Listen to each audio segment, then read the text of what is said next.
Nathan, how would you describe growing up? Disappointment.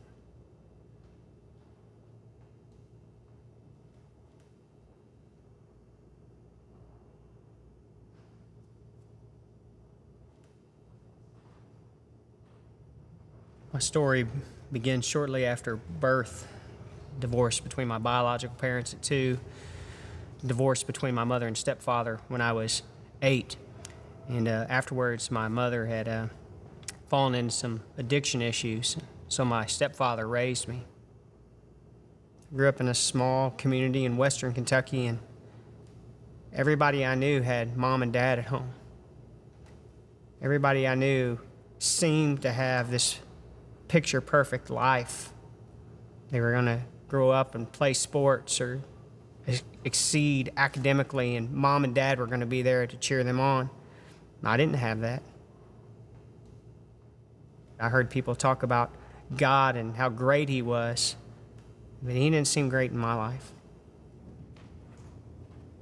When I was 22 years old, I was approached by my mother about the fact that our local police department was hiring.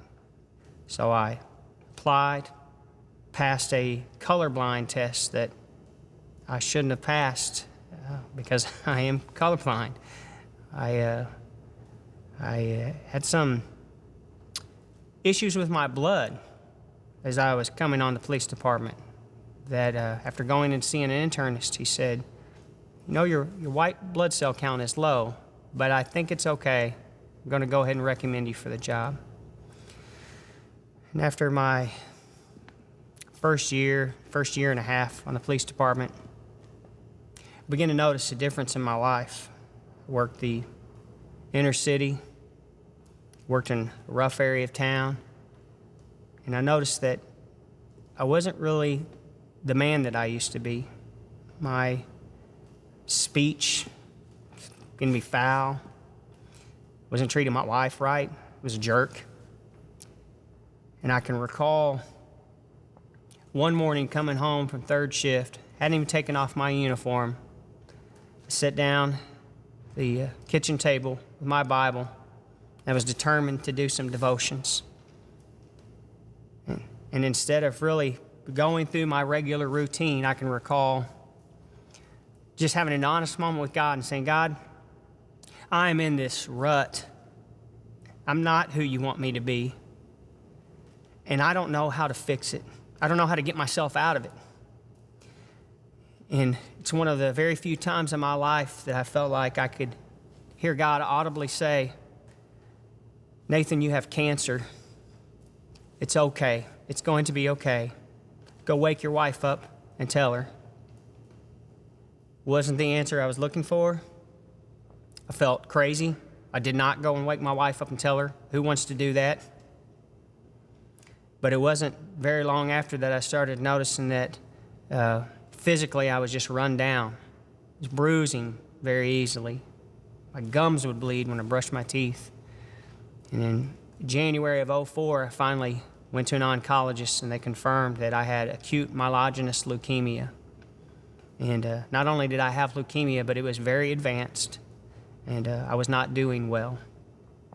So I immediately started chemotherapy, went through one full round, then 2 full rounds that got me into the hospital with pneumonia. Nothing was working. And then a 3rd full round of chemotherapy that brought me into a state of remission. And after treating such aggressive leukemia, all the doctors said, "You need a stem cell transplant." I didn't have any siblings. So I was entered into the World Bank, 5 million people at the time, and I had no match. As much as I hate to admit it, I'm one of these guys that thinks I've always got God figured out. Okay, God, I don't have a match, so here's what you're going to do. You're going to sustain me for the rest of my life. I'm never going to get sick again, and everybody's just going to be in awe of your power. God, I've got you figured out. I know what you're going to do. So, in a sense, I'd like to say I was trusting in God, but really I thought I just had His plan figured out from there on.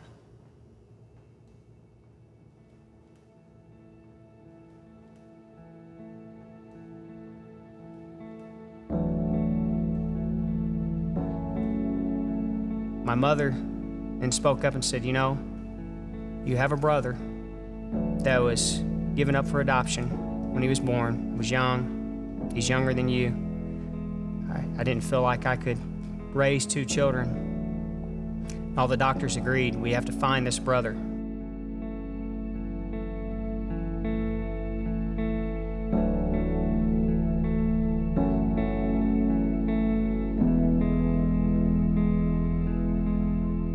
Received a phone call from the hospital saying, why are you not making plans to come down here? Well, I don't have a match. He said, yes, you do. Your brother's the match. He's a really good match. So I received a stem cell transplant.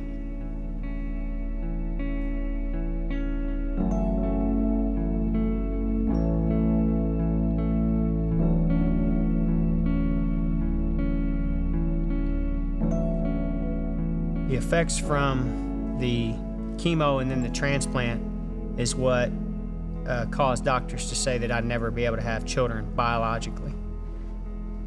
But we did feel like God was telling us to prepare for a child. The week before Thanksgiving of 2008, I was meeting with other Christian police officers. I can recall telling them, pray for us. We're childless and we're getting ready to enter the holidays.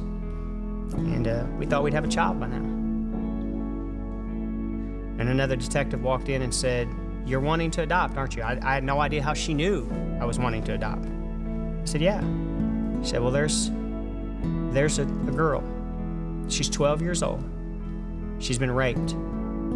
She didn't know she was pregnant, but she went to the hospital and she gave birth. And that child has nowhere to go.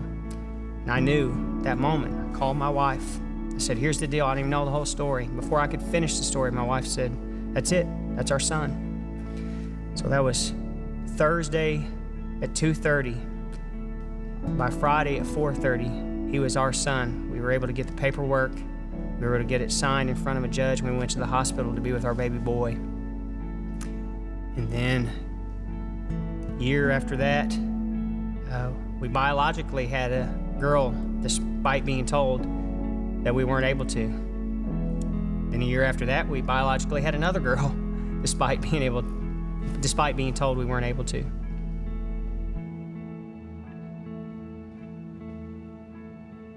In February 14th, 2013, I started my treatment for my relapse of leukemia. Did 6 days of treatment down in Houston, Texas. I came home, and immediately after flying home, I developed an infection that landed me in the hospital February 20th, 2013. Something was very different from this hospital stay than any hospital stay I'd had before. I did not feel the presence of God. I spent February to May of 2013 in a hospital room with no results. I was told, we've done what we can do. It's time for you to go home, get into hospice, and be comfortable. So I went home, and it was probably sometime after midnight, Good Friday of this year. I was sitting in the dark, and I just had enough. And I said, okay, God, you're not doing very much talking, so I hope you're listening. I'm sick of this. I'm sick of this. 9 years ago, I had a peace that everything was going to be okay. You have not told me it's going to be okay. You haven't told me anything. You haven't told me anything, and I'm hurting. And this whole thing is going to end in my death. Let's speed it up. Let's don't play around. Let's speed it up.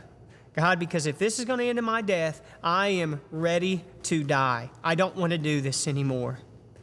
And it was at that moment that I was just brutally honest with God, that God showed up. And I had another one of those moments where I really felt like God spoke to my heart. And he said this, and I'll never forget this, because I'm still dealing with it. You are going to die, but I'm going to heal you because of the prayers of so many people. I have given you days. I wasn't mad at God. I just hurt for the situation. I thought about my daughters getting married, and I wasn't going to be there. Thought about my son not having a father, and I hurt. But at the same time, I knew, God, I've got you figured out. I've read your scriptures, and I know you can do amazing things through people's death. So I'm ready for you to do that. Use my death in this incredible way. I don't like it, but it's going to be okay.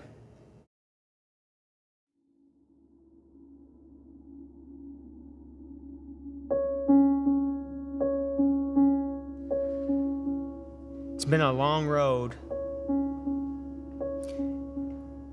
Everything that's happened in my life should have made me realize I am praying far too small. This God can do so much more than what I can even wrap my mind around. I think now I'm just now getting to the point in my life where I understand that God is desiring for me to pray big things, for my heart to desire to see Him exercise His awesome power for His glory.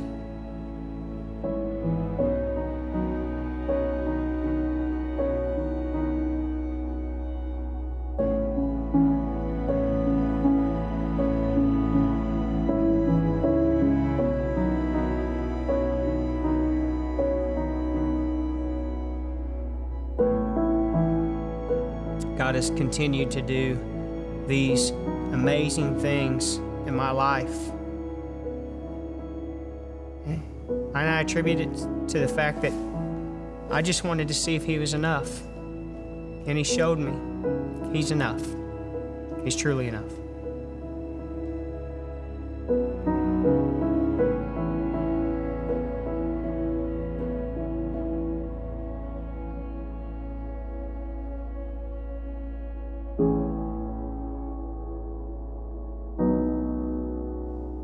How would you describe your life since this encounter with Christ? Abundant.